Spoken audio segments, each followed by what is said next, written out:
성회를 저 앞에 예배 드리러 오신 여러분, 특별히 말씀을 통해서 하나님의 음성을 듣기를 고대하고 이 자리에 앉아있는 여러분 모두가 개별적으로 하나님의 음성을 듣는 귀한 시간, 축복된 자라가 되길 주의 이름으로 축원을 드립니다. 우리가 예수를 믿으면 그때부터 달라진다고 얘기해요. 복 받는다고 얘기해요. 맞죠? 복 받습니다. 근데 그 복이 어떤 복이냐? 장사가 예수 믿고 나니까 갑자기 30배, 60배, 100배로 뛰었다? 그건 아닐 거예요. 예수 믿고 나서는 복인데 천국과는 천국 백성이 되었다는 복이죠. 그런데 실제로 삶을 보면 평생 동안 싸우는 삶을 살아갑니다. 평생 동안. 극하게 공감하시는 분 혹시 있을지 모르겠어요. 그래서 그렇구나. 우리 집은 예수 믿은 다음에 부부싸움이 잦아. 그런 거 아니죠? 에베소 6장 12절에 보면 우리의 씨름은 혈과 육에 대한 것이 아니요 통치자들과 권세자들과 이 어둠의 세상 주관자들과 하늘에 있는 악의 영들을 상대합니다 라고 알려주듯이 악한 사단의 공격이 끊임없이 있기 때문입니다. 세상에 그냥 방치되었을 때는 괜찮아. 네가 변심해서 나를 떠나 하나님의 자녀 되었다고? 그래, 너 가만두지 않아. 끊임없이 공격합니다. 사단은 생명을 구원하려고 하시는 하나님의 일을 방해해서 어떻게 해서든지 한 사람이라도 멸망의 자리로 떨어지게 만들려고 무지혜를 씁니다. 사단은 예수 믿고 구원받은 자라 할지라도 그를 공격해서 자꾸 하나님과 멀어지게 만들어요. 믿음을 잃어버리게 만듭니다. 하나님께서 주신 좋은 것들을 다 뺏기게 만들어요. 예수 믿으면 부유해지잖아요. 영적으로 부유해지고 삶이 내면이 풍성해지는데 거지같이 살아가는 사람들 참 많이 있어요. 예수 믿는데 달라진 게 하나도 없어요. 그냥 교회 나간다는 것, 언제가 죽으면 난 천국 간다는 막연한 기대 외에는 삶 속에 내면이 기쁨으로 차기를 해, 평안함으로 차기를 해, 내면에 사랑으로 차기를 해. 그렇게 살아갈 때가 참 많이 있어요. 보면 내가 본래 그런 사람이 아니라 그렇게 살고 싶은데 사단에 이기지 못하는구나. 사단의 공격에 맞서 싸우고 이기지 못하는구나. 우리가 살면서 예수 믿으면서 예배 드리면서 이겨야 될 게 얼마나 많이 있습니까? 생각도 바로 잡아와야 되기 때문에 그것도 이기는 것이죠. 이렇게 집중하는 것도 내가 이겨야 돼요. 구원받고 하나님의 자녀라는 확신을 가지고 승리의 삶을 살아가는 사람이 분명히 있습니다. 분명히 있어요. 반면에 구원받은 자지만 영적 무지와 무능력 가운데 사단의 공격을 받고 쓰러지며 고통과 기쁨 다 상실하고 살아가는 사람들도 너무 많이 있습니다.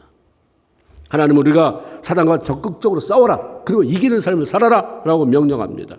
계시록 2장 3장 보면 모든 교회를 대표한다는 7개 교회가 나옵니다. 그 교회들에게 주시는 주님의 메시지가 각각 다르지만 결론을 맺을 때 한 가지 공통점이 있는데 이기는 삶을 살아라 라고 하는 그런 명령입니다. 이겨라.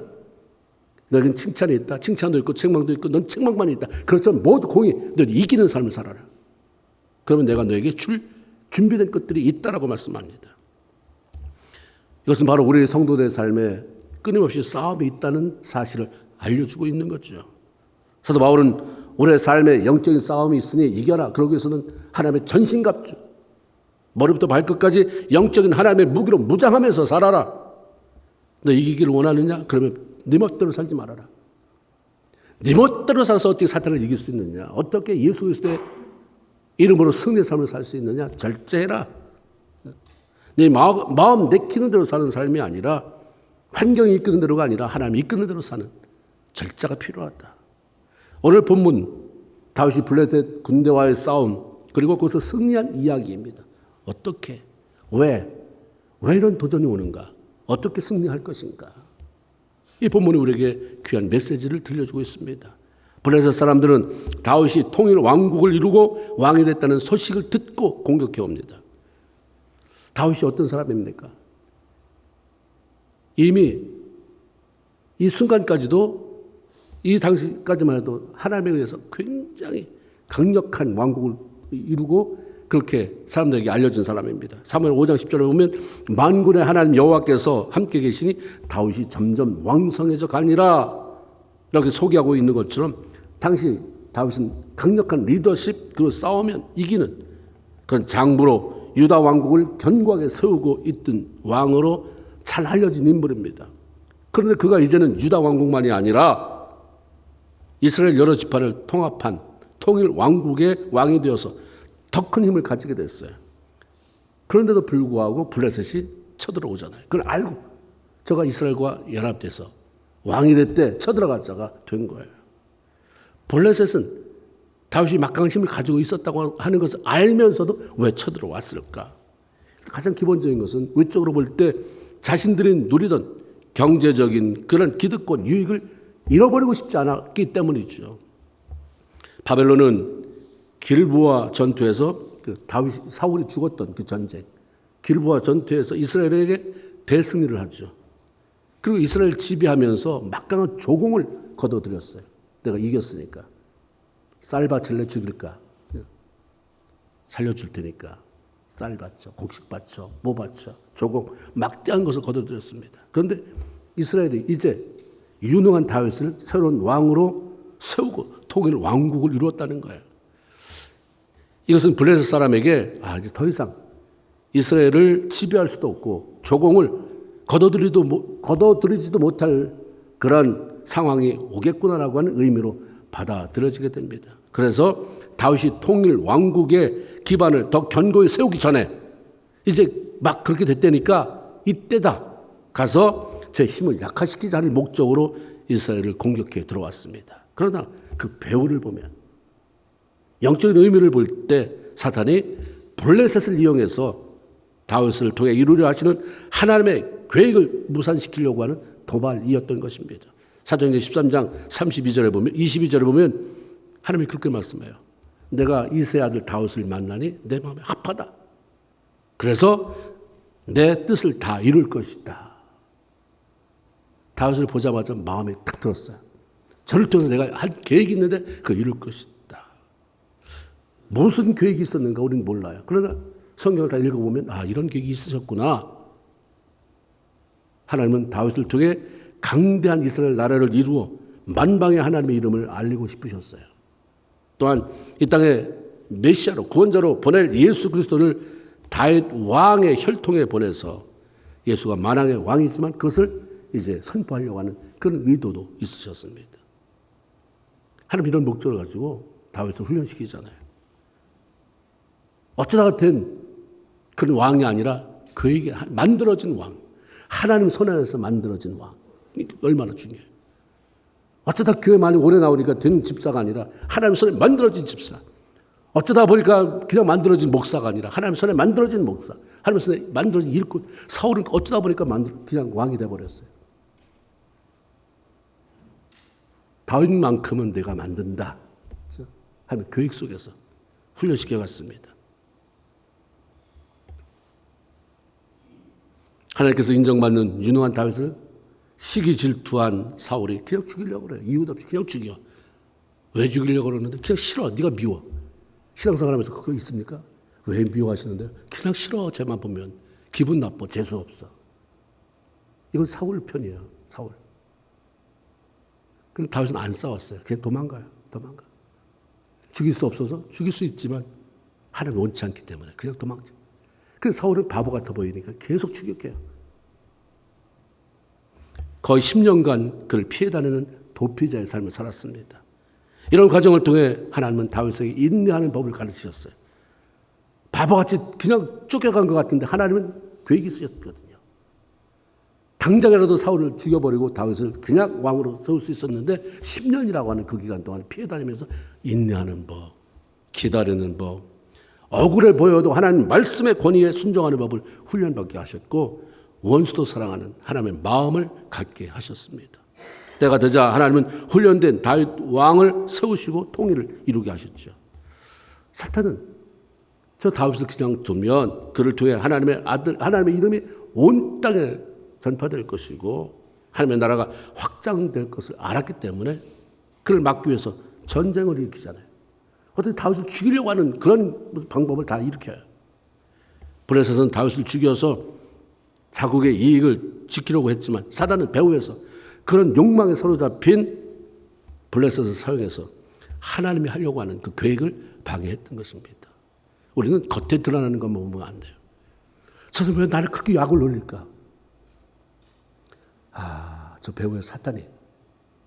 나중에 지나보면 나도 몰라요. 왜 그랬는지 그때 내가 미쳤나 봐요. 이런 사람도 있을 수 있어요. 만약 그때 내가 자기가 무슨 짓을 하는지도 모르고 그런 사람하고 대판 싸웠다고 한다면 난 뭐가 됐을까? 저도 망하고 나도 망하고. 근데 그냥 난 하나님의 훈련이다.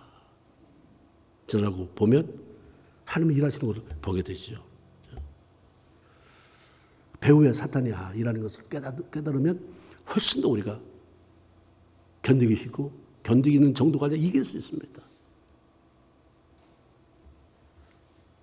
다윗을 죽여서 하나님이 그를 통해서 하려고 하는 모든 뜻이 물거품 되게 만들려고 하는 것.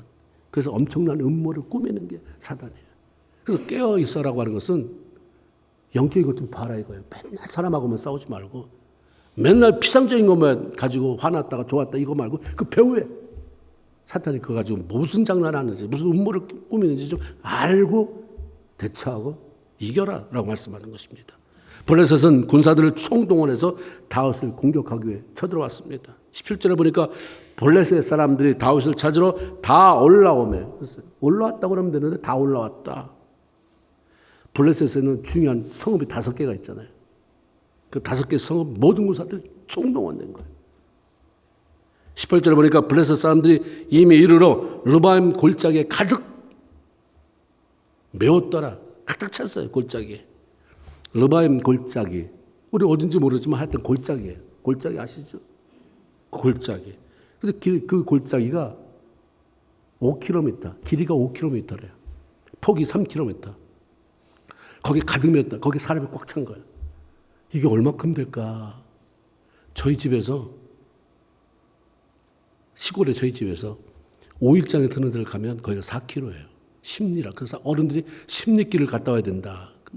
저희 동네 시골에서 닭 키우던 사람이 닭을 가져가기도 하고 뭐 계란을 다 꿈에다 집으로 만든 꿈에다 가져가서 거기서 팔아서 뭘 사오기도 하고 이러더라고요. 저도 따라갔는데 어린아이의 보폭으로는 하루 종일 걸리는 것 같은 느낌이에요. 근데 그렇게 긴 거리에 제가 보니까 지금도 서울에 우리 집에서 어딜 거쳐서 어느 동네를 거치면 그 4km 장서는 동네가 나오는데 그게 4km구나. 그것도 먼 거리잖아요. 5km면 거기 군사가 꽉 찬 거예요. 엄청나게 많은 인구가 군사가 동원된 거죠. 다윗 하나 죽이려고요. 사단은 모든 것을 동원해요. 주를 위해서 살려고 하는 성도들을 위협합니다. 두렵게 만들어요. 하나님 볼 때는 아무것도 아니잖아요. 훅 불면 다 날아가는 건데.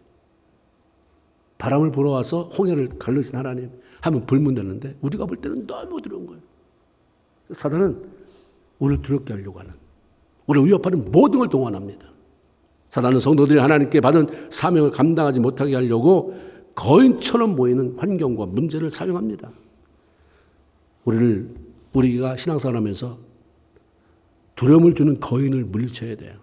거인처럼 다가오는 문제 이면에는 사단이 놀랍게 웅크리고 있다고 하는 거예요. 사단과의 싸움. 그것은 하나님 나에게 주신 사명을 이뤄내기 위해서 반드시 해결해야 될 관문인 것입니다. 그렇지 않으면 보세요. 잘 가는 것 같아 중간에 쓰러지고 넘어지고. 그렇죠? 기쁨을 상실하는 것하고 아예 죽음에 대한 차라리 죽어버렸으면 좋겠다가 다가오는 거죠. 두려움은 여러 경로를 통해 찾아와요. 그러나 보는 것, 듣는 것, 사단이 많이 사용하는 게 보게 만드는 거예요. 두려운 것을 보게 만들어요. 듣게 만들어요. 너 못 봤지? 그거 못 봤네. 내가 너 보고 자치러지라고 줬는데 못 봤어. 그럼 들려주지. 누가 이런 말 하더라. 누가 이런 말 하더라. 우리를 두렵게 하는 거인 같은 문제를 앞에 세우고 공격해 옵니다. 어떻게 이런 문제가? 우리 자식한테 왜 이런 문제가? 우리 가정에 왜 이런 문제가? 내 삶에 이런 문제가? 내가 어떻게 해볼 것 같지? 해보고 싶은데 엄두도 안 나는 그런 거인처럼 다가오는 문제가 있습니다. 상황을 보면 그래요. 그런데 거기다가 또 날 두렵게 만드는, 불안하게 만들고 분노하게 만드는, 좌절해서 알아서 쓰러지도록 독하게 쏟아내는 그런 말들도 듣게 만듭니다. 사탄은 늘 그렇게 해왔어요. 그렇게 보여줘요. 상황이 힘든 상황을 보게 만들어요. 안 들어도 되는 말, 좌절시키는 말을 듣게 만들어요. 그래서 보는 것 처리 굉장히 중요해요. 듣는 것 처리 굉장히 중요해요. 블레셋이 거인 골리앗이라고 하는 사람을 앞세우고 쳐들어온 적이 있었어요. 훨씬 전에. 그때 이스라엘 군사들, 사울이 왕이었을 때 사울을 비롯해 백성들이 그 거인을 그냥 그 모습을 보는 것만으로도 두려움에 사로잡혀 있었어요. 저는 싸울 수가 없다. 저 문제는 해결할 수가 없다. 그냥 두려움에 사로잡혀서 가만히 있었어요. 골리앗은 이런 이스라엘 백성들에게 아무든지 자신 있는 사람은 나와서 싸우자. 1대1로 대결해서 만약에 너네 팀에서 나온, 너네 군대에서 나온 어떤 사람이 날 이기면 내가 종이 되겠다. 그러나 너희가 나하고 싸워서 지면 너희가 내 종이 되라. 거기서 가면서 그래도 사람이 안 나오니까 내가 하나님의 백성들, 이스라엘 백성들을 내 군대를 모욕했는데 가만히 있을 것이니 나와. 내가 이렇게 하나님을 모욕하고 있는데도 가만히 있어? 나와 싸우자라고 그렇게 소리치며 독서를 퍼붓습니다. 모든 백성들이 골리앗의 말을 듣고 놀라서 이렇게 돼 있어요. 성경에 보면. 말을 듣고 놀라서 크게 두려워하더니 말. 그 똑같은 사람인데도 말을 독하게 하는 사람이 있어요. 이런 일이 내 귀에 들린다. 당신에 대해서 나쁜 소문이 들리는데 이렇게 말해도 알아들을 텐데 캔사스가 다 당신 죽일 놈이래. 이렇게 얘기하는 사람이 있어요. 꼭. 다 그래. 자기가 만난 사람이 몇 명이나 된다고 캔사스가 다 그런다고. 이거 자기가 책임져야 돼. 이 말은. 우리가 말을 왜냐하면 뭐 그럴 수도 있지 말 그럼 듣는 사람이 그것 때문에 영적으로 죽어진다든가 좌절해서 쓰러진다든가 내가 죽인 거예요. 우리는 말 한마디도 굉장히 중요해요. 말 한마디가 사람을 살릴 수도 있고 용기를 줄 수도 있고 이렇게 세울 수도 있습니다. 이 말 골리앗의 말 앞에 온 이스라엘 군대가 다 떨었어요. 두려워했습니다. 그때 나타난 게 어린 소년 다윗 아니에요. 골리앗을 보고 두려워하지 않았어요. 어린 소년이 골리앗 거인을 봐서 오금이 저렸다고 한다면 어떻게 나가겠어요? 말한 거 안 들려요. 그게 들린 건 내면에 찾아오는 하나님의 음성뿐이었습니다. 그를 향해서 너는 칼과 창과 단창으로 내게 나오지만 나는 만군의 여호와의 이름으로 곧 내가 모욕하는 이스라엘 군대 하나님의 이름으로 내게 나간다. 달려가서 물맷돌 한 대로 그냥 그 자리에서 고꾸라지게 만들어 버렸습니다. 이런 위기 상황 속에서도 그런 거인을 처리하는, 그래서 하나님을 시원케 하는 사람이 꼭 있어요. 그렇게 하기를 하나님이 원하시죠. 모세 시대도 똑같아요. 하나님 이스라엘 백성들을 애굽에서 해방시켜 가나안 땅에 들어가기 위해서 모세를 쓰시려고 할 때 모세 부모를 통해서 이제 아이가 태어나잖아요. 거인이 나타납니다. 누구예요? 바로예요. 이스라엘 백성들에게 태어나는 사내놈들은 다 죽여버려라. 그런데도 불구하고 모세 어머니가 이 거인에게 굴하지 않아요. 하나님에 대한 믿음을 가지고 갓 태어난 아이를 살리죠. 있는 대로 아이를 키워요. 담대하게 숨어 키웠어요. 더 이상 아이를 숨겨 키울 수 없을 때에 하나님이 지혜를 주셔서 갈대 상자에 그 아이를 집어넣고 뛰어 보냈는데 하나님이 그를 건져내 결국은 하나님이 원하시는 그 뜻을 이루어 나갔습니다. 모세 부모 같은 이런 믿음의 사람들이 거인이 나타나도 그 밟고 일어서서 하나님의 뜻을 이루어드린 그런 역사적인 사실이 있었어요. 예수님이 탄생할 때도 마찬가지잖아요. 하나님께서 이 땅에 메시아를 보내려고 하셨어요. 이걸 사단이 알았습니다. 거인이 나타났어요. 헤롯이라고 하는 거인이. 2살 아래의 남자아이들 다 죽여버리잖아요. 엄청난 소를 끼치고 전율할 수밖에 없는 그런 독설을 퍼붓어요. 죽인다. 그럼에도 요셉과 마리아라고 하는 순종의 사람들이 거인을 짓밟고 패배시키고 하나님의 뜻이 성취되게 만들지 않습니까? 어느 시대에도 거인은 존재했어요. 그러나 믿음의 사람들은 그것을 극복하고 하나님의 뜻을 이루어 드렸습니다. 우리가 바로 그런 거예요. 하나님 우리 모두에게 뭔지를 모르는 날짜도 참여한 사명이 있기 때문에 살려주는 거 아니에요? 할 일 없는데 이 땅에 왜 존재하겠어요? 뭔가 있는 거죠. 고마든 모든 백성에겐 하나님의 영광을 위해서 해야 될 일이 있어요.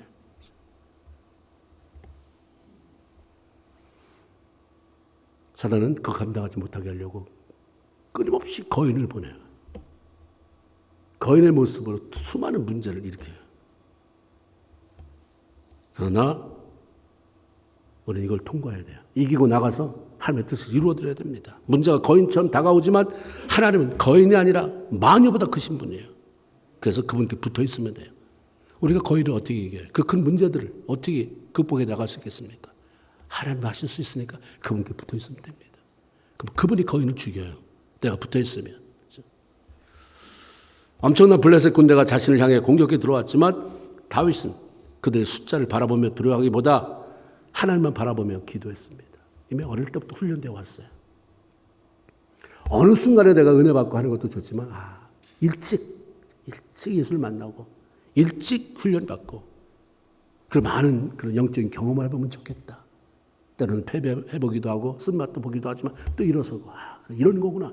내가 너무 보는 거에 듣는 거에 집착했더니 내가 싸워보지도 못하고 그냥 지레 겁먹고 죽었구나. 이번엔 안 해야지. 이번엔 다시 한번 해봐야지. 이러면서 하나님의 강대한 군사로 세워져 나가는 과정이 굉장히 필요하죠. 이 다윗이 벌써 이미 골리앗과 싸운 경험이 있잖아요. 블레셋 엄청난 많은 사람을 밀고 왔는데 안 보여요. 보지 않았어요. 오직 숫자보다는 하나님을 의지하고 기도합니다. 19절에 다윗이 여호와께 여쭈어 이르되 내가 블레셋 사람에게 올라가리까? 이렇게 묻습니다. 그러면 내가 올라가면 그 블레셋 사람을 내게 붙이시겠습니까? 내 손에 넘겨주겠습니까? 내가 이기겠습니까? 라는 말이죠. 여쭙겠다는 말, 여쭈었다는 말은 물어봤다는 얘기예요. 그건 기도했다는 얘기입니다. 위기의 순간에 다윗이 기도한 이유는 그는 알았어요. 하나님이 어떤 분인지. 기도하면 들으시고 응답하시고 그래서 갈 길을 보여주시고 인도해 주신 하나님이다라고 하는 확신이 있었거든요. 하나님에 대한 확신이 없는데 어떻게 이런 선포가 이런 행동이 나오겠습니까? 그래서 나중에 시편 65편 2절에 보면 하나님이 누구냐? 하나님은 기도를 들으시는 주다. 기도를 들으시는 주요. 이게 다윗의 호칭이에요. 하나님에 대한 호칭. 여러 가지가 많이 있지만 하나님은 누구냐? 기도를 들으시는 주. 여러분에게 있어서 하나님은 누구십니까? 맨날 골치 아프게 만드는 분입니까? 불러도 대답하지 않는 어떤 하나님입니까? 그 하나님이 분명히 경험되어지고 그래도 확신이 있어야 신앙생활에 지속해 갈 수 있는 거고 그것도 힘있게 기쁨으로 나갈 수가 있는 거죠. 하나님은 19절에 올라가라. 내가 반드시 블레셋 사람을 내 손에 넘기리라. 이런 응답을 주셨습니다. 성경에는 하나님께서 우리에게 기도해라 응답하겠다 약속들이 많이 있습니다. 예레미야 33장 3절에도 너는 내게 부르짖으라 내가 내게 응답하겠고 요한일서 5장 14절에 보면 우리 하나님을 향해서 우리가 뭐가 담대하냐 담대할 게 없다. 근데 한 가지 우리가 그의 뜻대로 무엇을 구하면 들으신다. 이 담대함이 있다. 이게 담대함이죠. 모든 문제 생겨라. 괜찮다. 나 담대함. 저걸 해결할 수 있는 능력은 없지만 내가 있는 담대함. 내가 기도하면 하나님이 해결해 주신다. 이 담대함이 있다는 거예요. 그거 있어야 돼요. 그래야 맨날 무슨 일 있으면 바로 떨고 일만 생기면 사라져버리는 사람들 일만 생기면 없어져버리는 멀리 떨어지는 그게 아니라 일이 생기면 난 담대함이 있다. 내가 기도하면 하나님 응답하신다. 그래서 가까이 나가는 이게 우리에게 필요한 거죠. 다윗이 하나님께 내가 블레셋 사람에게 올라가리까? 라고 물은 것은 하나님이 말씀하시면 말씀한 대로 순종하겠다는 얘기죠. 여러분이 기도하는 것 하나님 무슨 말씀을 내리셔도 난 그대로 따르겠습니다. 그렇지? 내가 골라서 이렇게 해주세요가 아니라 때로는 내가 기도하는 것과 하나님이 응답하시는 것과 일치될 수 있지만 때로는 나보다 나를 더 잘 아시는 마녀보다 크신 하나님의 생각이 나보다 크시니까 나와 다르게 응답할 수 있어도 그때 아멘 하나님이 응답하시는 게 내 살 길입니다. 가장 정답입니다 하고 순종할 수 있는 그 결단이 그런 자세가 우리에게 있어야 되는 거죠. 다윗이 그런 거예요. 올라갈까요? 올라가겠습니다가 아니라 올라갈까요? 하나님이 올라가지 말아라 하면 안 올라가겠다는 얘기죠. 말씀들 하겠습니다. 다윗은 하나님께 들은 응답대로 순종했어요. 올라가라니까 올라갔습니다. 싸웠어요. 그리고 승리를 쟁취했습니다. 그리고 여호와께서 물을 흩은같이 내 앞에서 내 대적을 흩었다라고 그 고백을 하면서 바알 보라심 자기가 싸워 이긴 그 자리를 바알 보라심이라고 지었어요. 바알 보라심은 하나님께서 흩으셨다는 뜻입니다. 하나님께서 블레셋 적진을 돌파하게 했다. 어디는 브레이크아웃, 브레이크드루라고 되어 있어요. 브레이크드루. 우리 그런 얘기 많이 하잖아요. 신앙생활에서 브렉드루 통과해내라. 뚫어야지 다음 단계로 넘어가잖아요. 뚫어야 그 다음 벽대에 뭐가 있는지를 볼 수 있고 거기에 있는 것들을 내가 가져올 수 있잖아요. 브렉드루. 근데 몇 번 주먹으로 쳐보고 몇 번 머리로 박아보고 안 되면 거기서 포기해버리는. 그러니까 너무 지루한 거예요. 해결도 안 되는 그 기도를 매번 하려니까 얼마나 힘들겠어요. 재미도 하나도 없어요. 지루하게 이루 말할 수가 없어요. 안 할 수 없어서 하는데 너무 힘들어요. 브렉드루 낼 때까지. 우리가 성경에 죄와 싸워라. 언제까지? 피 흘리기까지. 피 터지기까지 싸워라. 이런 얘기 하잖아요. 기도는 아니겠어요? 피 터지기까지 기도해라. 안 될 수가 없다. 하나님이 응답하신 하나님이시니까. 브렉드루. 하나님 말씀대로 내가 순종했더니 브렉드루. 적진을 밟고 올라 통과했다. 이겼다. 그래서 바알 브라심 이렇게 이름을 지은 것입니다. 원수 마귀가 우리 앞에서 흩어지는 것을 봐야 되잖아요. 브렉드루 하는 것을 봐야 되잖아요. 그러면서 우리가 할 일은 기도하며 하나님의 음성을 듣는 것이고 거기에 순종하는 것입니다. 하나님의 음성을 듣는 것도 중요하지만 더 중요한 것은 들려진 대로 순종하는 거예요. 하나님 반드시 응답하세요. 내가 미미하게 생각해서 우습게 여기니까 그런 거지. 그 작은 거라도 우리가 순종하기 시작하면 계속해서 우리 영적인 귀가 열려지게 되는 거죠. 순종을 안 하기 때문에. 매일 기도를 하는데 응답했는데 내가 근데 너 왜 안 하니? 그거 말고 하나님. 내가 원하는 거 그거 아니에요. 멋진 거. 뽐나는 거. 그거 말고. 작은 거. 너 앞에 가다가도 휴지 보였지? 너 마음에 저거 내가 주셔야지 하는데 너 갈 때마다 아유 내가 저런 거 누군가 죽겠지. 그 감동이 그냥 오는 줄 아느냐? 내가 너에 준 거예요. 무슨 말씀해도 순종한다며 조여서 능력 있게 살 테니까 순종하며 살 테니까 나에게 능력 주세요. 너 그렇게 기도했잖아. 그러니까 내가 지금 하잖아. 순종하는지 보잖아. 너 그냥 지나갔는데 사람 없을 때는 더군다나 그냥 지나가는데 사람 있을 때는 뭐 그나마 하는 척은 하는데 응답이 와요. 내가 기도한 것과 전혀 다른 것 같지만 다 연결성 있는 근데 내가 안 하는 거예요. 순종하지는 않아요.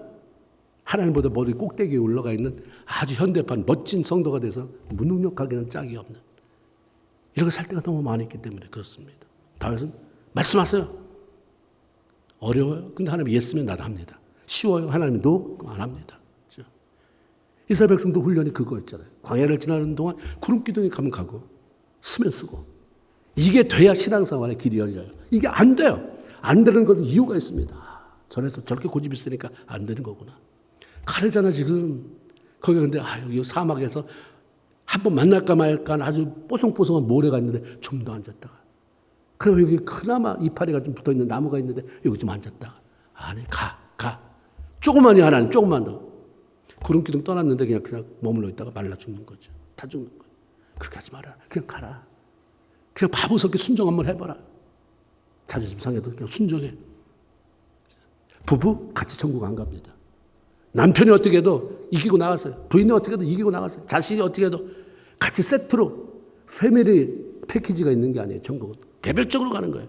그러니까 남편이 뭐라고 하든 부인이 뭐라고 하든 그냥 내 신앙 지키고 순종, 믿음으로 순종하세요. 그럼 역사가요. 일단 내가 살고 봐야 돼요. 내가 살아야 남도 살릴 수 있어요. 내가 강력하게 어설프게 아니라 아주 확실하게 살아야 그래야 남도 살릴 수 있어요. 그래야 남편도 살릴 수 있고 아내도 살릴 수 있고 자식도 살릴 수 있는 거예요. 어설프니까 우리가 못 보는 거예요. 피 흘리기까지요. 전쟁에서 좋은 전략을 가지고 있다고 해도 그 전략을 행동으로 옮기지 못하는데 전략이 무슨 소용이에요. 패배하고 도망친 블레셋 재정비하고 또 쳐들어왔습니다. 사단은 패배를 인정하지 않아요. 사단은 패배했다고 해도 쉽게 물러서지 않아요. 예수님을 시험했다가 실패했는데 사단이 거기서 완전히 망했다라고 하잖아요. 잠깐 피했다고 그래요. 그래, 이번에는 네가 너무 대답을 확실하게 해서 내가 잠깐 도피하지만 다시 기회를 보자. 끈덕지게 찾아오잖아요. 그러니까 깨어있어라. 사단은 운유사자처럼 두루다니며 삼키자를 찾는다. 네가 조금만 깨어서 날 붙잡으면 그거 아무것도 아니다. 힘줄게. 이런 말씀하는 거죠. 성도들이 영적으로 패배하고 하나님으로부터 멀어지고 죽어 자빠지는 것을 볼 때까지 사단을 끈질기게 저 몇 번만 더 밟으면 되는데 몇 번만 더 밟으면 저가 완전히 떠난다. 교회 떠난다. 지금 떠난다. 나도 다 해봤다고 말하면서 주변의 사람, 신앙생활 하는 사람 바람 다 뺀다. 그러니까 저거 몇 번만 더 건드리자가 되는 거예요. 하나님은 구원받은 성도들이 7번 넘어져도 또 일어나거니와 이게 하나님의 말씀이에요. 그렇게 하라고 하시는 말씀이잖아요. 그런데 이런 7.8기의 신앙, 오뚜기 같은 신앙을 하나님이 원하는데 오늘날 세상은 거꾸로 됐어요. 사탄이 7.8기. 예수 믿는 사람 몇 번만 건드리면 그냥 나가 자빠지면서 그냥 안 일어나려고 하는데 사탄은 또 일어나요. 그러다가 늘어져 있다가도 내 때가 얼마 남지 않았는데 좀 있으면 무정액으로 가는데 나만 갈 수 없지. 한 놈이라도 더 끌고 지옥으로 가야지. 벌떡벌떡 일어나는 오뚜기 같은 전략을 가지고 살아가요. 이런 걸 아니까 사도 바울이 베드로 사도가 주님께서 끊임없이 깨어라 일어나라. 지금 잠잘 때가 아니다. 졸고 있을 때가 아니다. 지금은 그게 낙심하고 있을 때가 아니다. 절망하고 있을 때가 아니야. 슬퍼할 때가 아니야. 너 비웃어. 기뻐하면 악한 사단이 하는 걸 발로 밟아. 뱀과 정갈을 발로 밟으라고 하는 내가 능력 줬지 않느냐. 그래서 비웃어라. 맨날 다가오고 질질거리지 말고 징징거리지 말고 네가 밟고 웃어. 성경에 보면 그래서 악한 사람이 공격해 올 때 손뼉을 치고 쫓아내는 경우도 있고 하나님을 찬양하는 손뼉 치는 것도 있고 온몸으로 표현하면서 사탄을 조롱하기도 하고 그런 모습도 나오고 있죠. 다시 블레셋의 공격을 맞이하면서 다시 또 하나님께 묻습니다. 어떻게 할까요? 하나님 다윗에게 어떻게 하라는 전략을 응답으로 주셨습니다. 전에는 올라가라. 지금은 올라가란 말 하지 않아요. 올라가지 말아라. 지난번 올라가라고 해서 이번에도 물어보지도 않고 올라간다. 백발백중 실패하는 거죠. 매번 물어봐요. 그때가 똑같은 상황인데 하나님 그때는 올라가라. 지금은 올라가지 말아라. 대신 그들 뒤로 돌아가서 뽕나무 숲을 맞은편에서 그들을 기습해라. 그리고 거기서 발자국 소리가 들리면 그때 개시 내가 먼저 나가서 싸우겠다. 방법은 들려도 승리를 위한 분명하고 자세한 전략을 주셨습니다. 하나님은 언제나 우리가 이기기를 원하세요. 그리고 기도를 통해 이길 힘과 전략을 주십니다. 이번에도 하나님의 응답을 들은 다윗, 그의 반응은 절대 순종이에요. 올라가지 말라니까 올라가지 않고, 뒤로 돌아가라니까 뒤로 돌아가고, 기다리라니까 기다리고. 다윗은 하나님의 명령대로 순종했고 그 순종은 대승리를 가지고 왔습니다. 우리가 말씀에 순종해서 이기는 게 상식이 되고 그게 간증거리가 돼야 되는데 그런 간증은 다 없고 그렇지 않은 원망, 불평, 실패한 얘기들만 가득 채워진다고 한다면 얼마나 이 공동체가 무기력해지겠습니까? 솔직하게 실패를 고백하는 것도 필요하지만 그래서 계속 실패하는 얘기만 할 거예요. 이겼다 내가. 방법이 없다 이걸 돈 주고 할 수도 없고. 근데 내가 될 때까지 기도했더니 내 목숨 걸고 순종해 보기로 했더니 하나님이 일하셨다. 이 간증 나와야 되잖아요. 그럼 누가 할 거예요? 누가? 어떤 사람이 그 간증할 겁니까? 있어야 돼요. 있어야 돼요. 있죠. 하나님 감동 주는 사람이 있습니다.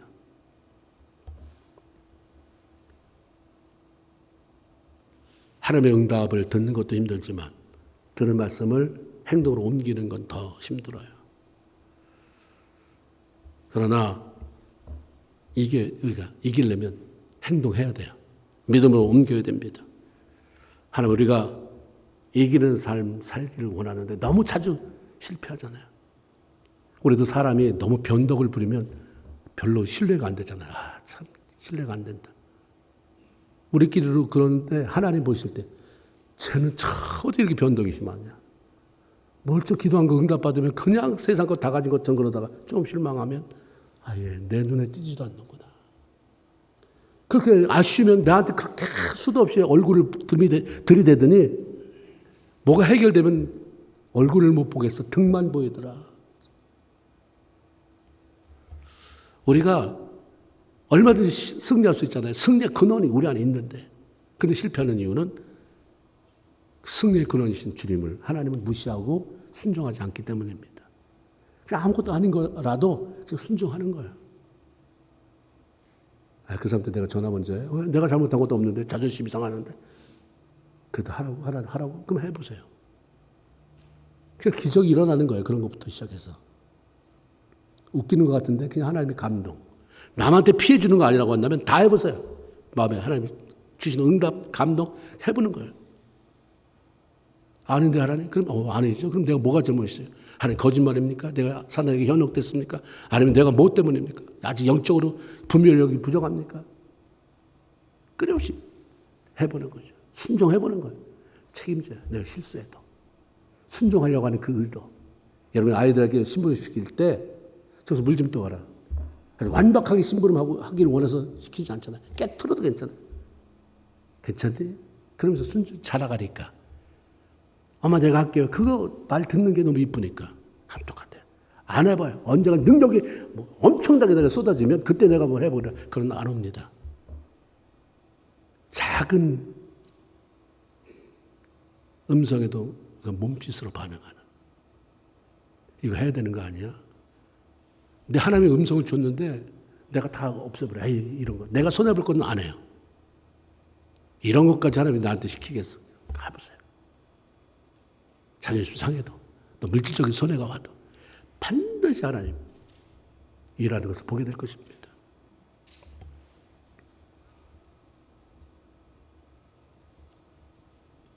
전쟁이 다윗 군대의 승리로 끝났습니다.